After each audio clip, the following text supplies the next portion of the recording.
Don't tread on me. No doubt you've heard that. You can probably picture in your mind the yellow flag, the coiled up rattlesnake, the bottom, don't tread on me. That is the very famous Gadsden flag, and it was created in 1775 by Christopher Gadsden, and it was meant to serve as a warning to Great Britain to not tread on us, to not tread on the colonies, and to not try to infringe upon our liberties. And obviously, shortly thereafter, what happened happened. And here we are celebrating our nation's independence on July the 4th. So happy July the 4th. And wanted to talk a little bit about maintaining our liberty and the importance of proactively thinking about and nurturing and protecting and fostering that liberty, because that's required. If we are not intentional, if we are not paying attention, if we are not making sure that we are doing everything that we can be doing as individuals to maintain that liberty that we have and that we enjoy, that every single one of us enjoys every day, if we take it for granted, then it will go away. We will lose it. And that would be literally the worst thing in the world. So, what is personal liberty? Have you ever thought about that? You spent a lot of time thinking about that. Have you spent any time thinking about that? I think that we all probably have an understanding of what it is, but the definition of it actually is the freedom of an individual to do as he or she sees fit, limited only by the authority of a politically organized society. So we can do whatever we want within the rules of the society we're living in. So based on what is set forth in the United States Constitution and our laws and all of those things, so long as we are working within that framework or those frameworks, we can do whatever we want. I love telling my kids specifically, they're like, well, I can't do this, I can't do that. I say, I can do whatever I want. And part of it's tongue in cheek, sort of joking around, but it's true. And I live my life that way, and I do whatever I want. Obviously, within the rules of the game, within the ordered, structured game that we are all, for lack of a better term, playing. But if we are, again, if we're not protecting and maintaining that personal liberty, it's not a guarantee. We can give it away. And I think in a lot of senses, that's exactly what we're doing. Steven Pinker, in his work, he talks about how by many, many, many metrics, we are living in the best time that has ever been. And one of those, or a big part of that, is just the amount of violence that we're living in. It's lower today than it has been. And we're starting to see that tick up a little bit because of the decisions that we're making. And I'll get into that more in a little bit. But Pinker, I think he wrote his book, I think 10 years ago, maybe even longer at this point. And a lot has changed over this course of this 10 years, and a lot will change over the next 10 years. And I'm interested in having the next 10 years be for the far better versus continuing on the current trajectory that we are on. And one of the things that Pinker also talked about is that while violence is down, existential anguish is on the upswing. And that was 10 years ago, and I think it 1,000,000% is even more than it was 10 years ago. Well, what do you mean by existential anguish? Well, think about things like loneliness. We are experiencing a legitimate epidemic of loneliness, which is horrible by every measure of human health and flourishing. Sort of the opposite of human flourishing. If we are lonely, we're super overweight, we're fat, we're unhealthy, we're over medicated, we're all pilled up, we're just trying to cover up all of our problems with pharmaceuticals. And good news, bad news, we've got pharmaceutical companies who are happy to continue that going and to continue to introduce new ways to mask and cover up our problems instead of us getting to the actual root of the problems that we're experiencing. But we're broke. Debt went down for a little bit, but now it's back up. And so many of us are living paycheck to paycheck. Our emotional health is poor. Our mental health is poor. We are muddling through our existence. We are not thriving. We are not flourishing. We are muddling. And muddling is not the way forward. We're supposed to be thriving. We're supposed to be pursuing our potential. We're supposed to be doing that every day. But what we're doing is just being lulled to sleep and not doing those things.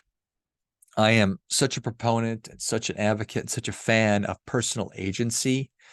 And I recently heard somebody describe that as having the power and resources to reach your potential. So I think that is a beautiful description of what personal agency is. Again, having the power and the resources to reach your potential.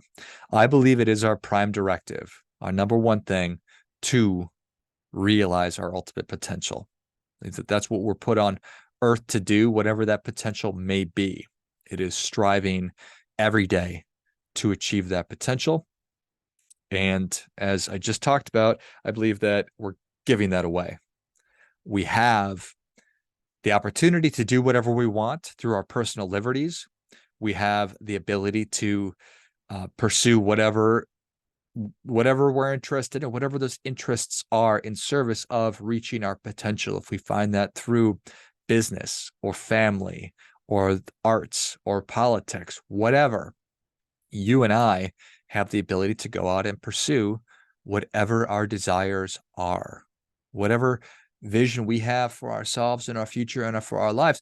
We can go out and get that, but we're squandering it. We are giving that away. And it's not just, I'm not just pointing my finger at other people. I know that this is something that I am constantly, it's a struggle. It's a struggle. We're constantly struggling between the desire for pleasure and the avoidance of pain. And on the short term, when we choose pleasure too much, that just sets us up for long-term pain.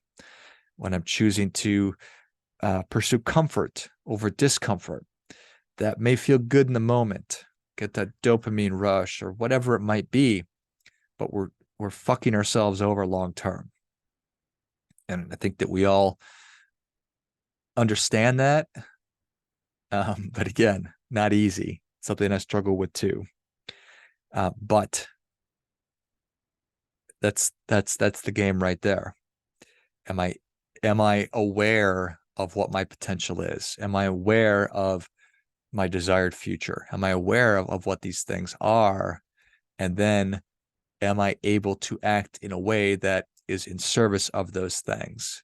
Am I acting in a beneficial way, or am I acting in a way that is essentially giving away my agency?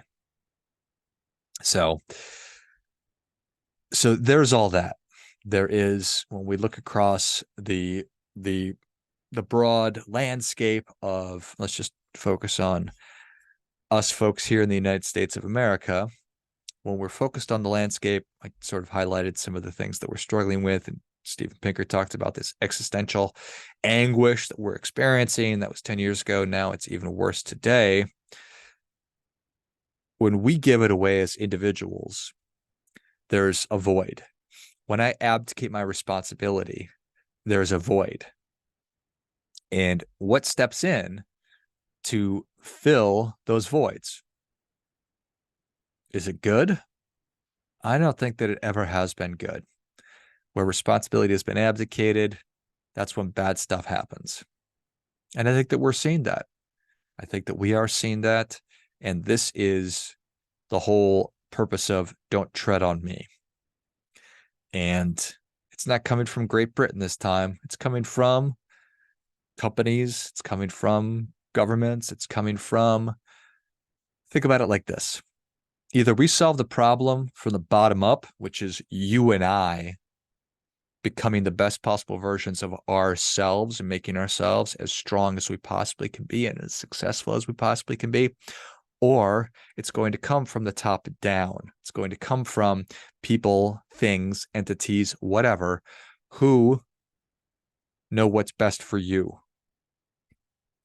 and who are going to do what's best for you. But is that what's best for you really what's best for you? I don't think so. Somebody's going to tell me what's best for me. Somebody's going to tell me how to live my life. Whew, fat chance. No way. Fuck off. Don't tread on me. I'm not interested in that. So what am I talking about? Well, there's this Wall Street Journal article, which I'll link in the comments or the notes, and talked about how the IRS is making house calls. And you can read that. And a month or two back, during the Twitter files, renowned journalist Matt Taibbi, on the day of or the day after or before he testified before Congress, IRS agent shows up at his house.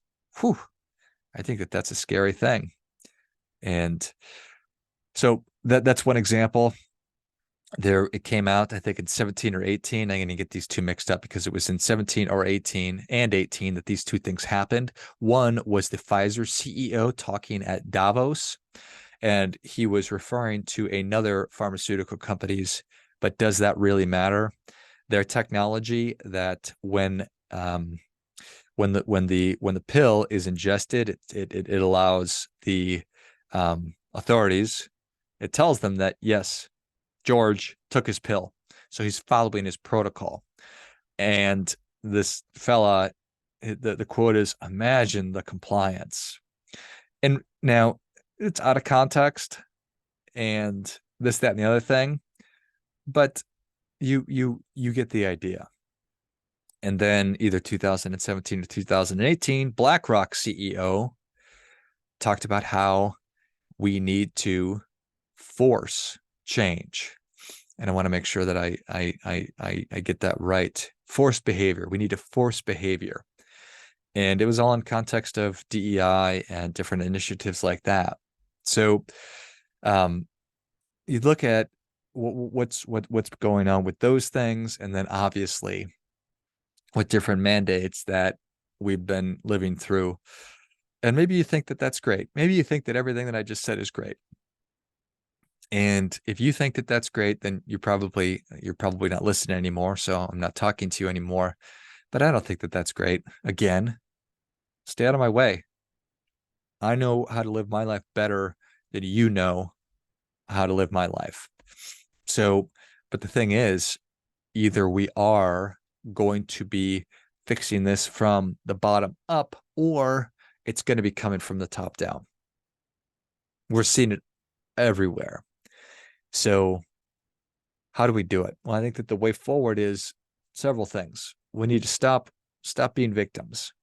If you are somebody who is making excuses, if you're arguing for your limitations, if you are just so in love with your problems that you can't let them go, well, you need to stop that. We need to stop arguing for limitations. Being a victim is a losing game. It's not getting you anywhere. Become a survivor. Become a survivor of the terrible things that have happened to you and move forward, figuring out what it is that you believe to be most important. What do you believe is most important? What do you believe to be true? What do you believe to be right? Figure out what your best future looks like. Figure out what your potential is. I guess, shame on me. I talk a lot about realizing our potential. Do you even know what your potential is? Have you ever thought about what your ultimate potential is? Think about what it is that you want, what you want your future to look like, what you believe in, what is most important to you, and then make a plan for bringing those to your reality, and then make habits around what you need to do to execute that plan. So I think that that's what it's all about. It's standing up for the truth, figuring out what you believe to be true. And I'm not talking about your truth. I'm talking about the truth. Embrace the truth. That's the way forward. Figure out what you believe, what matters. Make a plan, create habits. Live with greater intention in your life.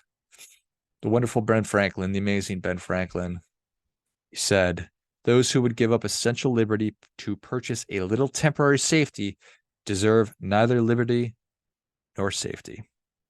So, on this 4th of July, thanks for your time.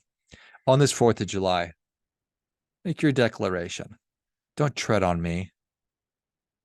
Don't tell me how to live my life. I got this. Start doing your part by doing your best.